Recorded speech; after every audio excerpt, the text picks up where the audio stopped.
It's time to dive beneath the surface and into the minds and hearts of your favorite celebrities and pop culture icons. Welcome to Up and Adam.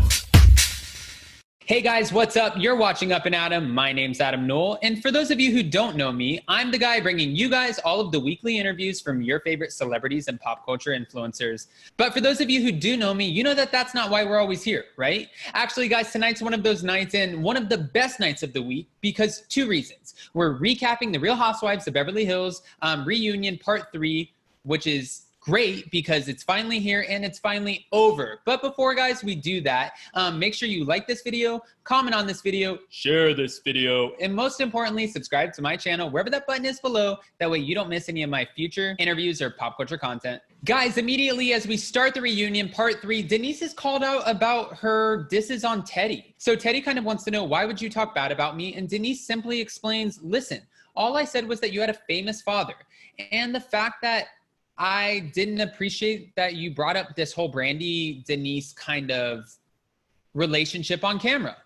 But Lisa Rinna interjects and says, hey, it wasn't Teddy who brought this up on camera. So Denise, back off. It was actually Brandy. And Denise doesn't care. She's like, Rinna, be quiet. I'm not talking to you. She didn't say I'm not talking to you, but she did say, be quiet. Pretty much what Denise is trying to tell us at this point is that Teddy shouldn't have brought it up in the first place. Even if Brandy brought it to the cameras, Teddy shouldn't have re-brought it up back to Lisa Rinna and Kyle when they were on their way to Rome. And we saw the episode. We know exactly what happened. So that's Denise Richards' point.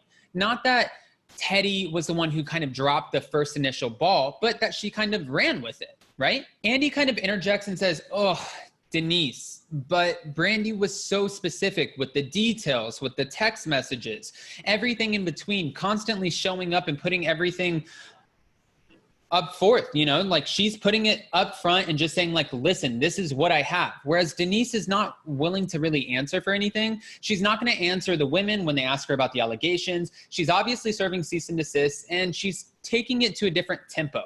So what Andy's trying to point out is, listen, she has details, she's very specific, and she's very forthcoming with all of her information, and you're not. Denise responds with, listen, she knocked on the door, Aaron was there, nothing happened. And she's sticking true to her story. She's saying nothing happened, and we're about to get to the text messages. But first, Sutton says that she heard this rumor way back in 2018. Guys, we're about to hit 2021. Now, obviously, they recorded the season in 2019, but I'm just curious, like, why is it taking so long for us to get through this? And also, Brandy was sitting on this for so long, but all of a sudden she wanted to wait for the cameras to come for her to kind of give up this information about Denise to Aaron. That doesn't necessarily make sense. Unless you're looking for a storyline or looking for the opportunity to be back on TV, which makes sense, because otherwise, wouldn't you handle this privately because it's your allegedly private business, right? Andy kind of dismisses the whole Sutton bringing up 2018. He doesn't really dismiss it, but he moves on. And he goes on to ask Denise, hey, what about the text messages? Like, are those real or fake? Fake. Again, guys, Denise Richards is maintaining these are fake. Not true. Wasn't real. Like, it's just not real, okay? Oh, but this is what gets me the most. Guys, if you watch this episode, you see that Lisa Rinna printed out the text messages. If you had a 20-year friendship, you don't anymore. This almost like my heart sank into my stomach when I saw this. And even Garcelle was like shocked. She's like, what are you what are you doing? This is our friend. Everybody kind of looks shocked. And Lisa Rinna once again is showing up with the messiness, kind of being the bone carrier and wanting to really see the story through. If anything, she's being a hard worker for the franchise, but she's not being a good friend. I did, however, like when Denise kind of claps back and she says to Lisa Rinna, be careful, because if you're going to show my text messages with Brandy, do you want me to show our text messages to each other? And Rinna says, that's not what we're talking about. Those are private. But wait, Rinna, if you don't want Denise to show your text messages privately between the two, why are you trying so hard to expose her private life if it allegedly did or did not happen with Brandy? Now, what Lisa is calling for is the truth. She's like, listen, the only reason that I'm sticking with this and this storyline and that I'm invested is because I lived through it the last 6 months. I lived through it. I saw it. It was all that everybody talked about. And I want to know the truth. So Whatever that is, it needs to be up forth. She did interject and say, oh, but wait, Denise, did you file a cease and desist on Brandy? Which, of course, Denise isn't going to answer. Again, guys, Garcelle comes back to Denise and says, kind of sticking up for her to Rinna, why do you care so much, Rinna? Why does this really bother you? She didn't say you seem so unsettled, but I'm saying it. You seem so unsettled. And Rinna says, the truth. I want the truth. And Andy kind of interjected, being the voice of reason and saying, what if she's just trying to protect her family? Rinna, still, she wants the truth. She's kind of ruthless Rinna. Love her in her own housewifey way. I don't love everything about her, but she is a little bit of a ruthless Rinna. When Rinna calls for Richards to tell the truth, Garcelle simply interjects and says she can't tell the truth because every time you guys bring something up to her, you guys attack her. It's in, all over the place, and you guys don't give her a second, and that's the problem. Kyle goes to interject in protecting Rinna, letting Garcelle know that, hey, listen, she just wants to know the truth. That's all she's looking for, the truth. Again, guys, with this truth word, but a lot of you guys have been commenting to me, what is Rinna's truth? What's going on with Lisa Rinna? What happens behind her closed doors that she doesn't talk about?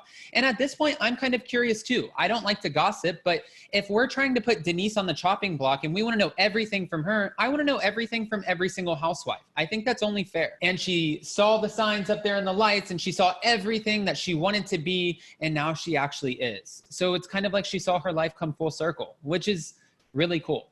Andy does go to point out Garcelle's diss constantly on Lisa about her interjecting every time something about Erica comes up. So every time Erica was mentioning Broadway or something that was, happening with her, Rinna had to say, oh, I did that. I remember when I did that. And of course, shady editing, we do the flashbacks of every time she did it. And Rinna said that's simply not what she was trying to do. She wasn't trying to steal anyone's thunder, but I'm curious what you guys think. Comment below, let me know. Do you think Rinna was just trying to steal away a little bit of the attention? Oof, this next compilation video, guys, Andy shows a video of Aaron dissing all of the women, pretty much asking Denise why he's never apologized to any of the women. And she doesn't really answer us, but it doesn't make Aaron look the best. It doesn't paint him in the best light, so I'm gonna move on from that. We see in the end where Lisa kind of explains that, her and Denise's relationship is completely ruined after the Real Housewives of Beverly Hills. All she wanted for Denise is when she joined the cast to kind of join in and be truthful, be a part of it and put everything out there the same way that all of the other ladies supposedly do, right? But I don't know. Rinna seems like she was really coming after her for a storyline this season, and that's what Richards says. Denise Richards says, listen, Lisa Rinna is not the same woman that I've known for the past 20 years, and when you put a camera in front of her, there's something that gets really, really, really different about her. She completely changes the person that she is, and she's not the same friend that she's been our whole friendship. Lisa interjects and says, listen, if I had the opportunity to film with Denise Richards again on The Real Housewives of Beverly Hills, I would not have her come back. I would not have had her here in the first place. So, ouch. With that being said, guys, that was the reunion part 3, or at least the good stuff out of it. I cannot believe that The Real Housewives of Beverly Hills is finally over, but we have so many exciting things coming up. We have The Real Housewives of Orange County, Real Housewives of Salt Lake City, Real Housewives of Atlanta, and Real Housewives of New Jersey coming up in the soon months. So speaking for a lackluster season, I'm okay with the fact that it's over. Guys, if you haven't already, make sure you like this video, comment on this video, share this video, and most importantly, subscribe to my channel, wherever that button is. That way you don't miss any of my future interviews or pop culture content. Thank you guys for watching, and I love you guys so much. Bye, guys, except for you, Jolene. Bye, guys. Check us out every Monday and Wednesday. Thanks for watching Up and Adam.